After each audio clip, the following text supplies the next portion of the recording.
pundi kang pinaka samping carita ingkang masih nunggil papan ing siji caritani ewuh lamun ta sinarenga. Datang kadi gemlaing pasetran Gondolomayit. Betari Pramoni pinangka tuwa trangganing para bajil barat. Nampi piswanipun Prabu Duryudana miwah Pandhita Durna. Miwah Perjineman Jaramaya. Kawistara mawa Kumara Candrani.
Dwi Makandhe.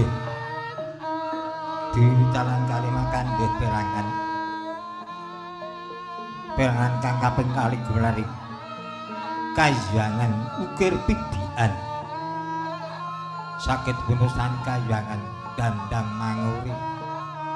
Sakit bunustani kahyangan pasetran Gondolomayit. Ingkang lenggah ing mringku sajidaning rayeksi aja demeh punika rayeksi sakti. Tuwa pranggaling sang Jupara bajil barat.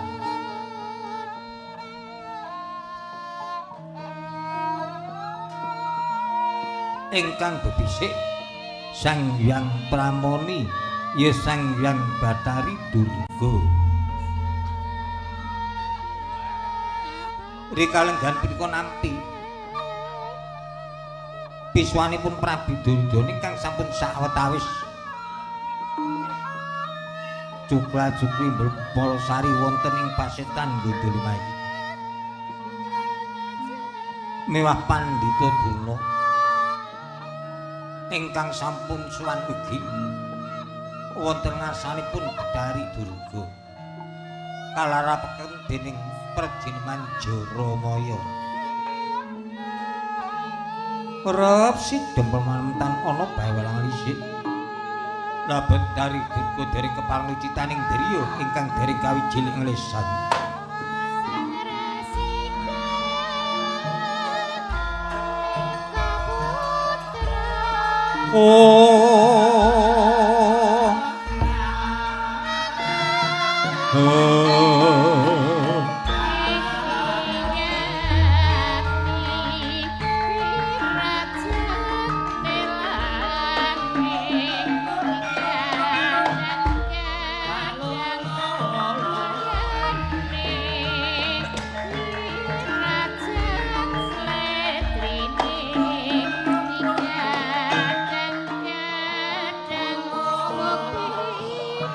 Om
mireng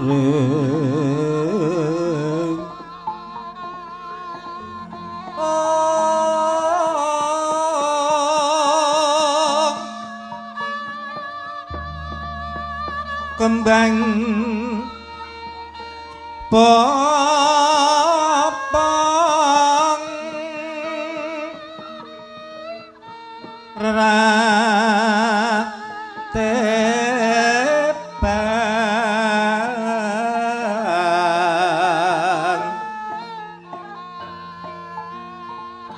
rayungan long malengkung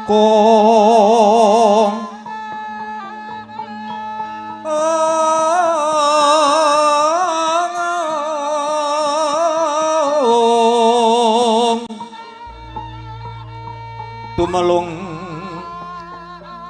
rumambat ing liyan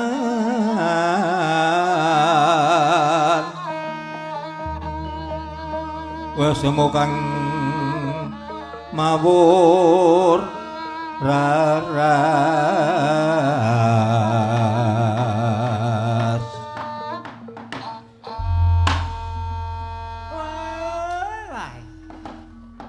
yang tete narpati Ludra Dewaku anakku Duryudana wonten ingkang adhawuh Kanjeng Ibu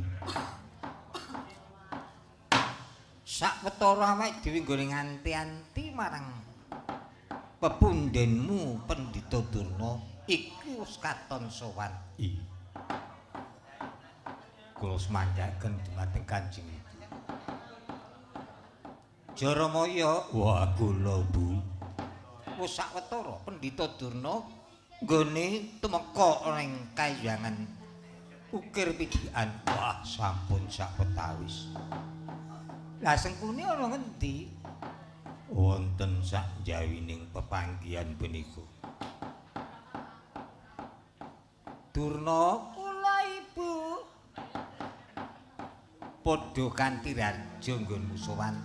Pangestunipun Kanjeng Ibu winanting karaharjan Bu. Pangabekti kula konjo Bu.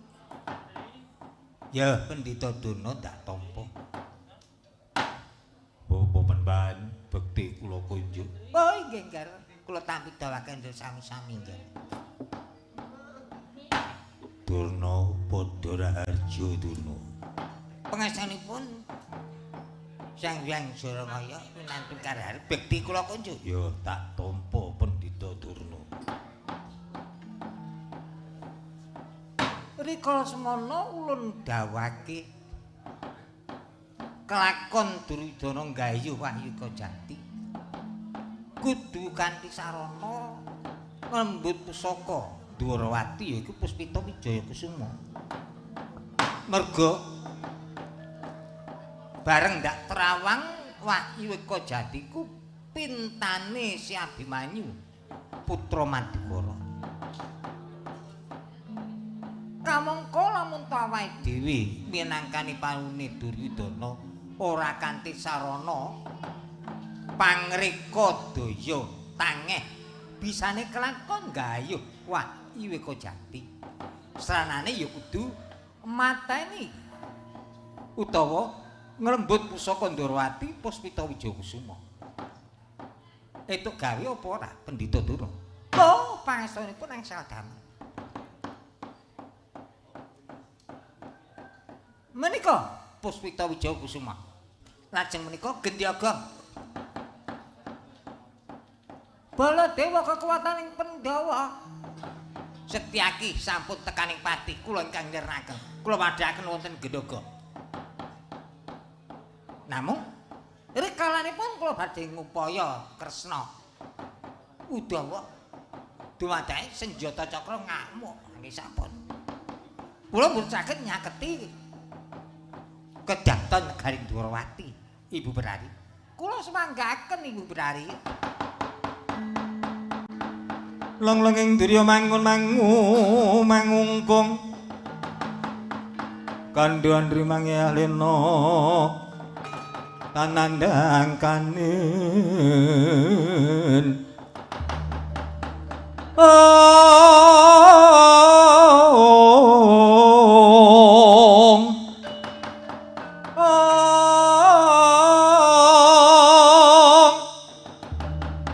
lamun tan tulusa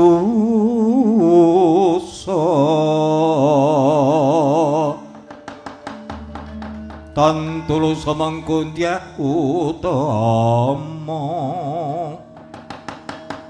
sing nata muda wewasya ngrarapa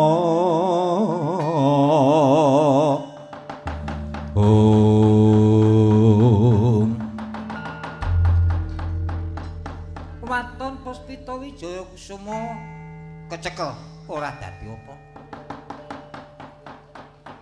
tegese gampang nggone mateni para kadang Pandhawa gedene nggayuh Eka Jati oh nggih lajeng marginipun Duryudana muduna antekna ana imbaning harga Sulawulu marang kadang-kadang Kurawa. Dene pun ibu sedya mbudidaya kelawan Pendhita Durna. Tumurune Wahyu Eka Jati. Oh iya, sembah kula nderek tindhaipun Kanjeng Ibu. Jaramaya wonten ingkang adhawuh, Bu. Dawuhna marang maling sukma maling raga. Supaya nganti para bajil barat sebaren ana Tanjunganom gawe geger para kawula Tanjunganom padha waliken mripate padha gawenen mumet para kawula ing Tanjunganom oi mangke kula dawuhne dhateng para bajil barat Pendhita Durna kula Bu Puspita Wijayakusuma prayoga cemplungna ana Kendhaga pisan. Keparingipun Ibu Betari sedya tak cemplungke kawah Candradimukha karep lebur baban pisan. Janji ora ana Puspita Wijayakusuma sapa sing tekaning pati, apa kuwi Pandhawa apa anak Pandhawa. Mesti ora bakal bisa wali temeng jati temeng wali prayogi. Swawi kula dherekaken Kanjeng Ibu. Kembang janjana ngarsare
ana nonton ngabrang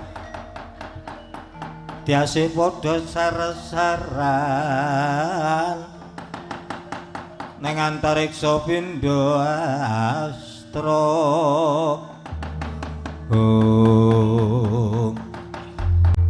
Pandita Durna kula Bu wigatekno ki kawah Candha Dimuka sedya tak lebur ponang Gendhoga janji Gendhoga cemplung kawah mesti lebur papan tanpa dadi Setyaki Baladewa ora bisa urip meneh Puspita Wijakusuma uga lebur babar pisan kula kan ora duwe mungsuh bebuyutan melih sapa Setyaki wis ora ana wong njatosi meneh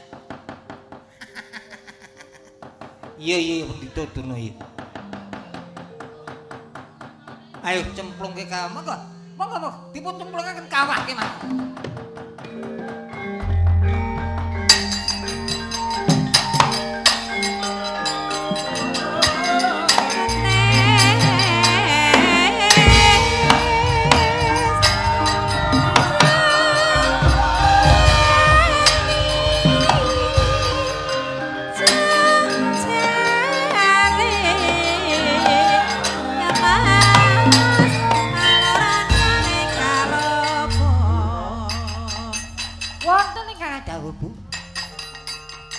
supaya bisa nyaketi Tanjunganom bisa ndang pinanggya marang Abimanyu bisa nyernakke Abimanyu merga Abimanyu kang pininta wahyu eka jati marang Udara kang akar jagat keparingipun awake dhewe kudu memba-memba aja wujud Bedharing Durga kaya mangkene kowe ya aja wujud Pandita Durna mundhak kedenangan. Keparingipun Ibu Brai terus aku sedya memba Ratu Ndrawati Prabu Kresna. Lajeng kula Kresna kuwi adat sing wis ora pisah karo Setyaki. Kowe wujud Setyaki. Wah iki kon dadi kok dadi mungsuh bebuyutan. Kula jaraken Kanjeng Ibu.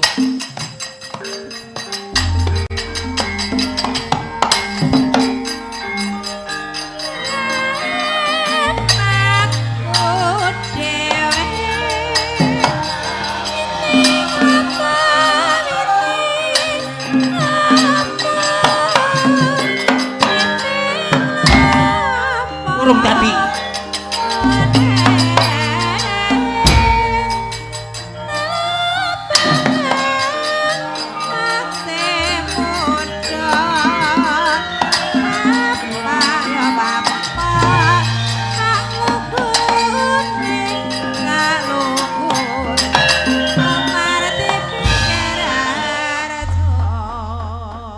janji aku wujud kaya mangkene.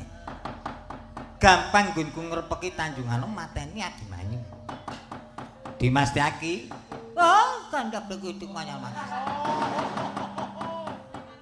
Nek Setyaki iki suarane gedhe. Ora kok isih suarane Durna. Lali. Setyaki. Wonten ingkang adhawu. Gegeden. Wonten ingkang adhawu.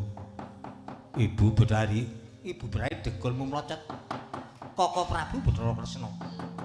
Wonten ingkang adhawu Koko Prabu Bathara Kresna. Lole.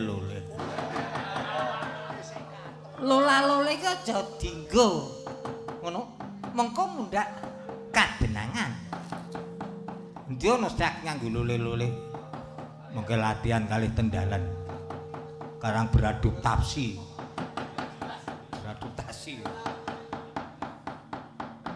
Ayo tumuju ana Tanjung. Wah, kula dherekaken.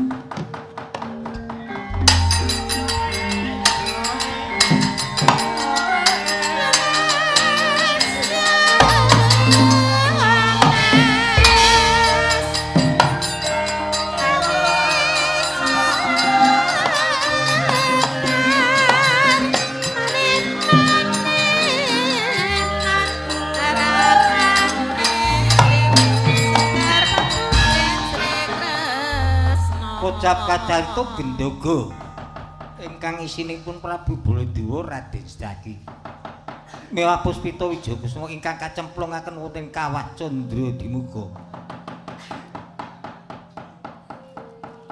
Gendhoga ingkang ing mriku kadunungan Raden Setyaki Prabu Baladewa mboten saged lebur najan kacemplungaken Kawah Candradimukha awit kinayuman dening Puspita Wijakusuma.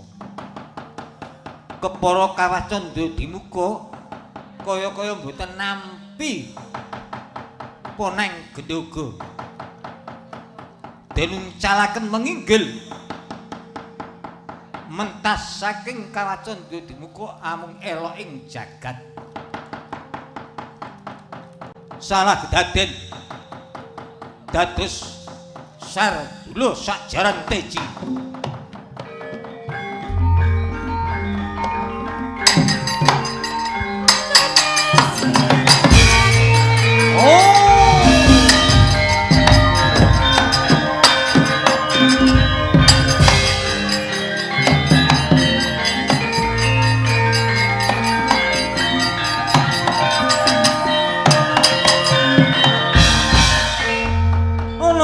Madun saka gunung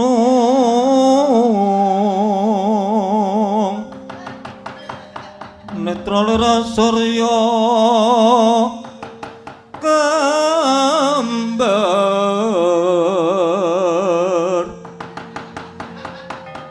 siung nyokaringes ringes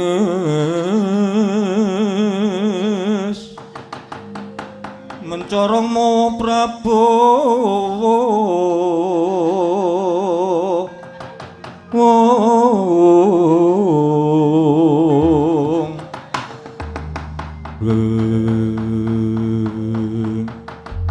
Prabu Jagadiwa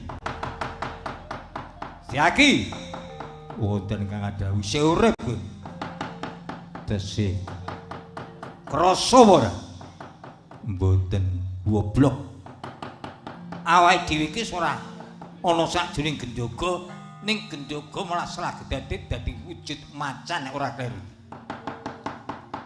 Waduh ora usah hudha-hudha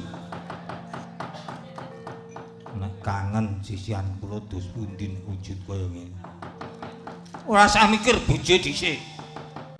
Saiki mikir le carane mlaku iso kompak. Kowe nglakokke sikil mburi, aku nglakokke sikil ngarep aja nganti dopo. Kowe wis tau nyaron. Sampun. Ning iso kula namung ndisiki. Nek ten mburi kula ora iso. Ning nek banter kula malah kari ning mburi. Wis jenenge ora iso nek carane nglakokke kuwi nganggo sikil mburi, aku sikil ngarep kaya wong nyaron gentenan. Aja kok tengen maju-maju kabeh ki wong mundur-mundur kabeh. Iki jenenge dupo. Oh. Sing ngomong aku, kowe kurang galak. Ngangeng swara ngangeng. Kaya kumbang. Ora cetok. Kowe nek karo bojomu ya ngangeng ngono kuwi. Mboten. Kula wis ora iso ngopo-ngopo. Awak dhewe kudu iso galak, aku sing nyuwara. Iso ruwet. To ora kleru to.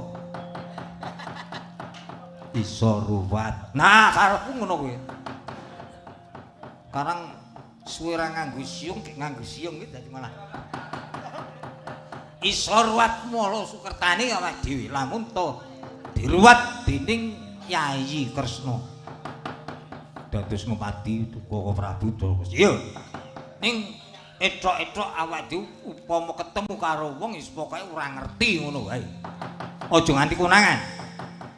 Blokasuta nek wis ana ngarepe Yayi Kresna. Oh nggih. Ayo goleki Yayi Kresna. Yayi Kresna ruwaten pun Kakang Yayi Kresna, wujudku dadi kaya ngene Yayi Kresna. Oh.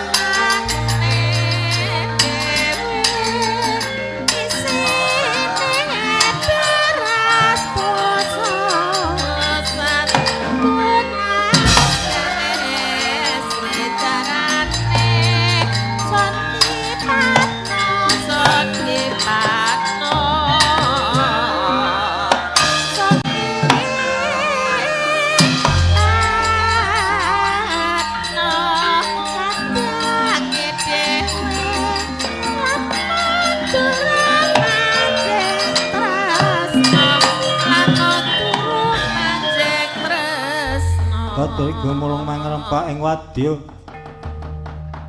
kurta kurarek kagiri kiri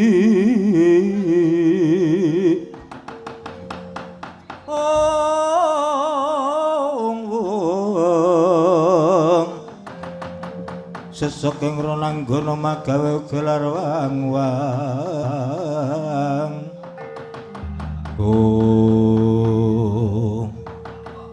ora kleru kaya Kakang Antasena. iya ini dongat ampiri mah ketemu nang kene Diampiri menyang endi? bareng-bareng bantu marang adikku Abimanyu ora istu kabar Wis, ayo ngono bareng wae ayo ayo jajan bayari ya aku jajan bayari apa tukang bayari ngono apa? Kakang Antasena, ana apa nih bareng awake dhewe omong-omongan iki mau. Aku kok sak klebatan weruh wa Prabu Kresna. Ning kok tejane dudu wa Prabu Kresna. nek omong ora aja dlumadlame sak klebatan weruh wa Prabu Kresna ning kok dudu wa Prabu Kresna kok gek yoga Udu. Lah kae opo kae? endi Kae oh iya ngono malah nganti paman Setyaki. Iya. Wah, jan rapati nduga iki aja-aja ana gandeng canenge kahanan Tanjung Anom. Kahanan kayang Tanjung Anom ana apa? Ora ngerti kabar. Tanjung Anom kalenggan iki wis udakara sesasi iki para kawula ing Tanjung Anom iki kahanane morat-marit. Iso dijarwakake dandang sinebut kuntul, kuntul sinebut dandang. Sing muda padha ngumbar asmara, sing tuwa ketungkul nggone dhahareca ngono kae. Pasar ilang kemandange kali ilang kedunge iso dikandhake ngono kuwi. Apa ana gandeng canenge karo kahanan iki? Aku ora ngerti. Saiki akeh wong wadon sing padha masrahake perawane karo jejering priya sing pancen ora gelem tanggung jawab.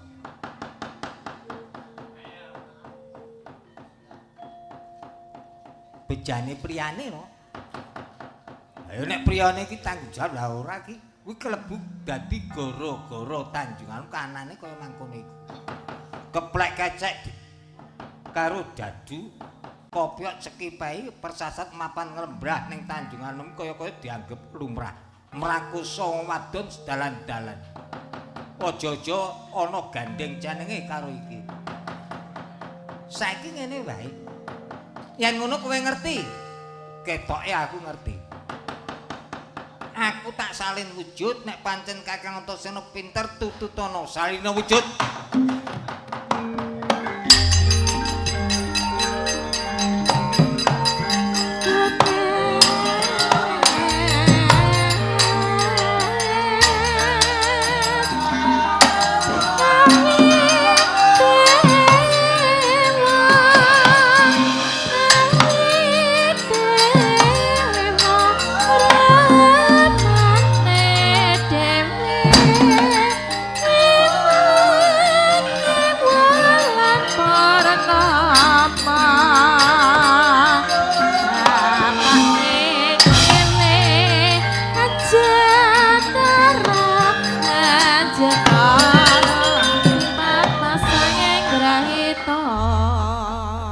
Wasis tenan.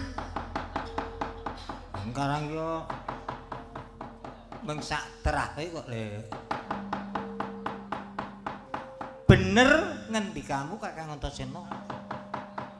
Pancen kahanan Tanjung Anom ana gandeng canenge karo iki. Nah, yen pancen mengkono iki dudu kelase awake dhewe. Ning kowe iki wujudmu saiki iki Pendhita Durna. Lek ngomong kok aja kaya Kakang Antasena, nganggo lole-lole. Oh, lole-lole. Bleguduk monyor-monyor. Suarane sing cilik, larase sepira? Lole-lole. Aku malah arep sinong. Oh, lole-lole. Saisaku to. Wis pokoke wujudku Durna. Upama mengko sowan ana Ngamarta. Sing matur kuwi Antasena, ora ana sing gugu. Mula nek engko kahanan iki rampung, sing nang Ngamarta kowe Madura. Mergo nek Antasena sing matur, Antasena iki dianggep bisa gujluk. Kaya wis suwe lah tenan to. Nek karo aku mesti ngono kuwi. Ayo dipethoke, ayo dipethoke.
Diwaku Pendhita Durna cilaka maka ora kaksen aku iso apa iki karo kowe iki kula Ibu Betari ngono kula Ibu Betari ketemu Bathara Kresna. Inggih Ibu Betari.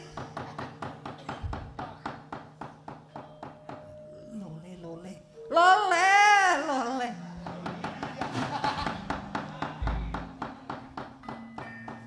Ora kleru kaya Bathara Kresna. Kula nuwun inggih Ibu Betari. Pangabekti kula kunjuk ya ulun tampa. Ya Allah.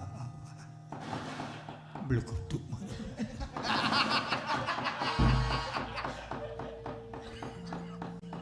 Cilaka tenan. Dadi akhir suwe sandang aku dienggo wong iso.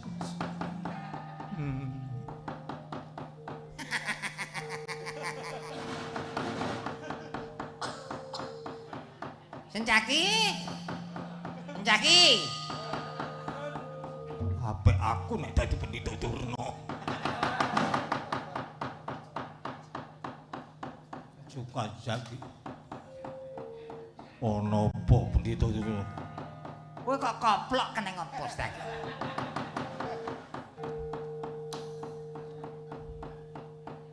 Ora apa-apa. Ora apa-apa ya wis. Lole.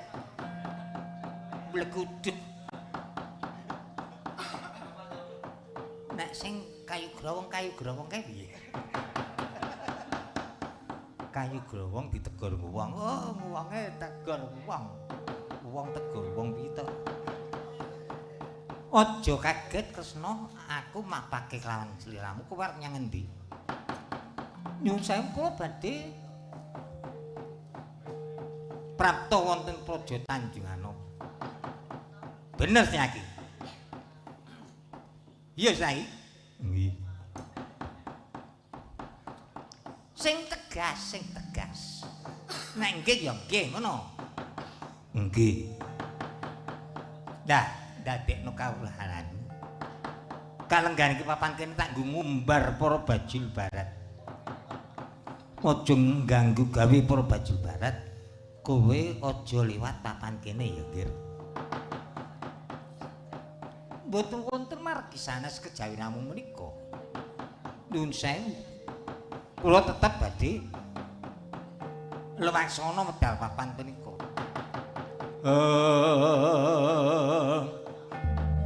Jajamun tap ler kletap netra kocak ngundarandir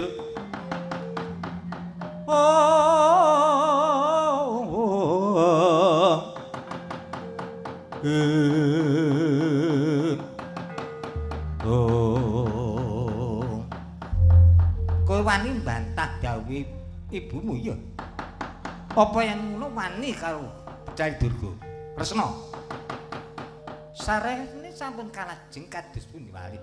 Kula kepeksa ngladosi Ewang Betari. Golek papan kang payu gak jajal kadidhen.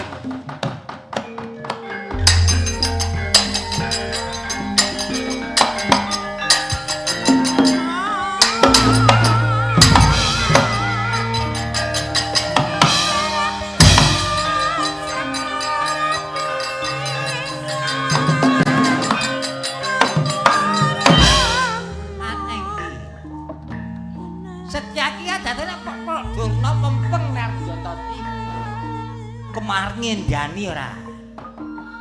Wani kalah. Piye Wani kalah. Joko. Pandita Durna. Ah, kaya ngono. Apa gelut iki kok? Apa sak?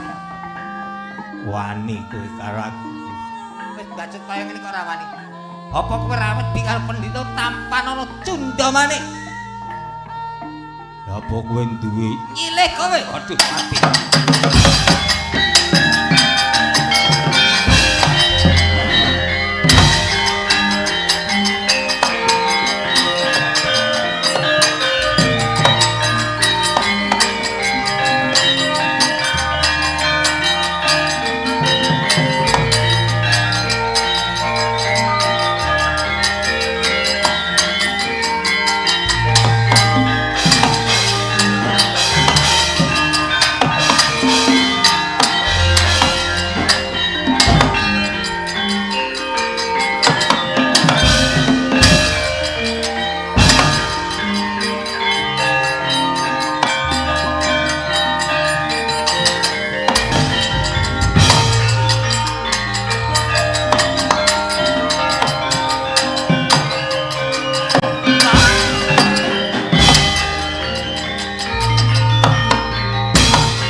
Durna kok lakone remuk sewengi iki. Sore dipala. Tengah wengi dipala, esuke dipala. Aja semelan Pendhita Durna. Katrangan sing dadi dari duga wis anggeni. Sing dadi Durna keterangane Antasena. Pancen betakae tumbuh la tutup. Tumbune sapa? Tumbune Antasena, tutupe wis anggeni. Lah kamangka Antasena wis anggeni kuwi adoh Antasena dasaring samudra wis anggeni kayangan Dursala geni. Iki tumbune sik mlaku-mlaku kok nggih. Ana tumbuh kok mlaku-mlaku ora. Saiki ganti gelar. Caranipun aku tak mapan ana ning jagatmu. Mengko nek ketemu Abimanyu, cokoten mesti tekani patiku. Oh nggih, kula kan nderek.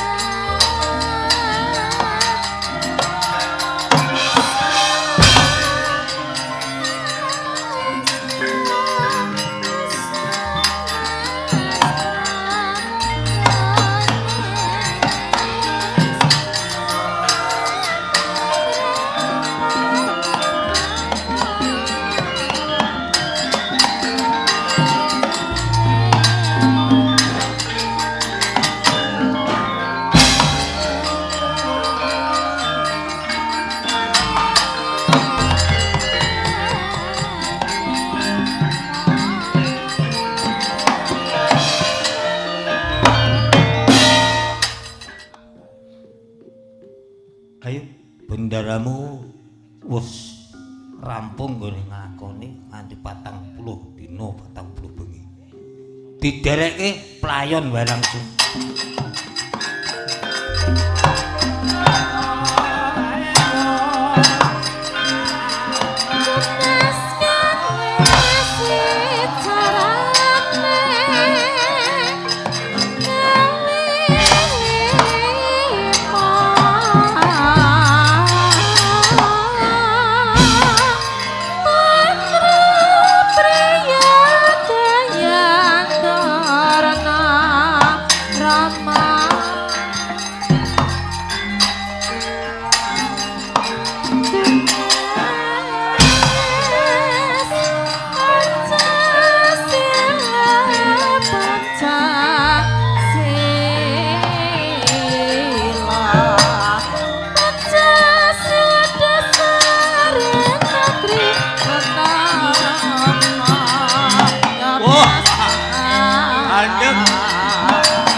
Toto Pandhawa Gatiwisaya Bono Margana Baiwarayang wisigan gulingan limo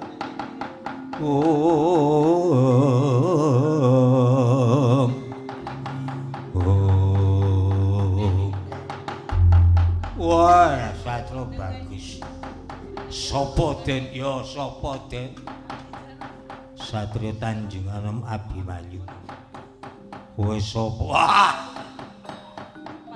Yen ngono iki kukubanmu iki. Dasar kepranyata. Aku iki sing budalake para bajil barat kiri kudul.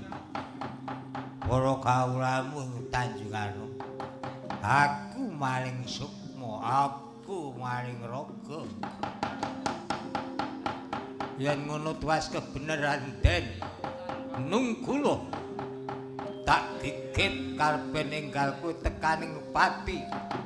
Surga ginawayi luput aku, kowe kang unggul jurit, munangi luput kowe kang temekeng tiwas. Gaglak limpamu papake wadukku.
Dados pundi, Gus?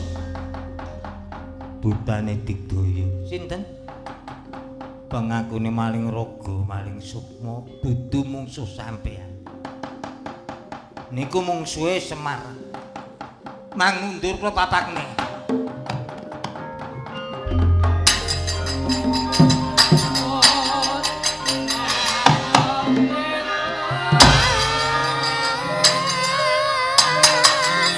Wah!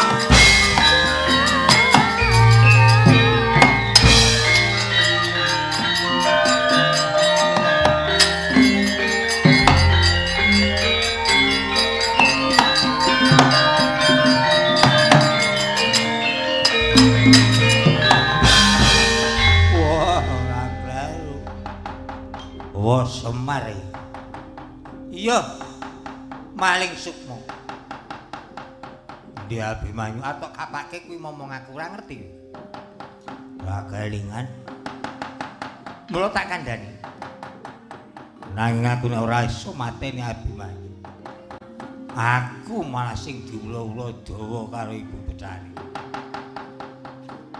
Yen ngono kuwi wani karo Semar, kepepet.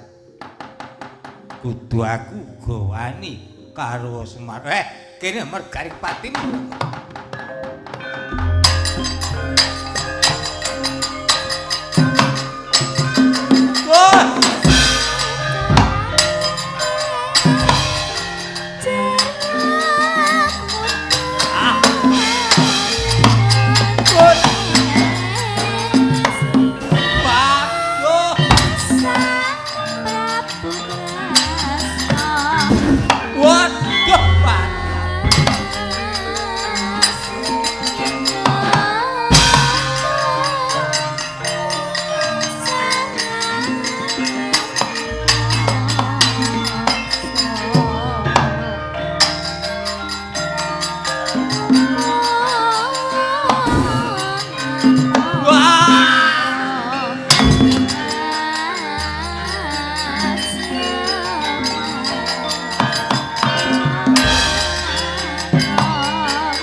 Mutiar.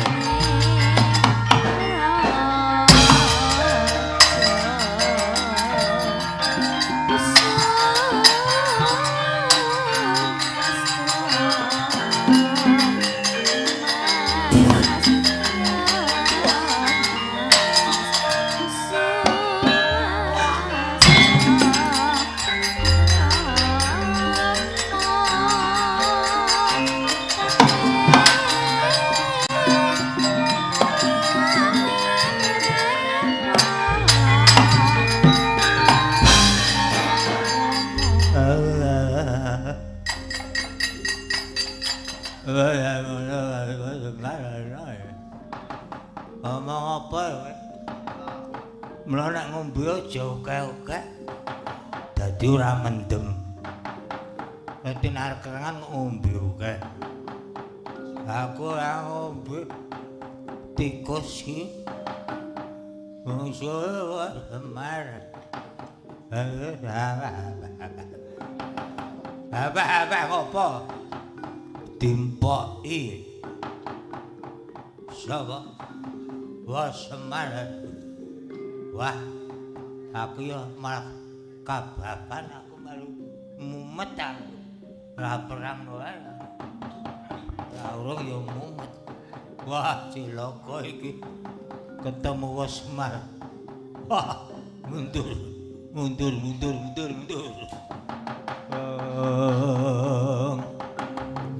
Semareka den prayitna sumurire seka badhe. Ora patut maling sukma maling raga nganti para bajilban. Giri kuda para kawula Tanjungan. Mulane kahanan Tanjungan murat marit ora karo-karuan. Ora padha semingkir saka Tanjungan tampan ana Gumbala Geni. Kaya namaken Gumbala Geni Kyai Semar Budune. Saknalika para bajil barat ingkang dumunung wonten ing Tanjungan bubar mau sami pating gleruh sami sesambat sesakitan sumingkir saking Tanjungan wangsul wonten Dandang Manguri saknalika Tanjungan tata titi tentrem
sampun kula singkiraken kalebet Tanjungan sampun kula damel tata titi tentrem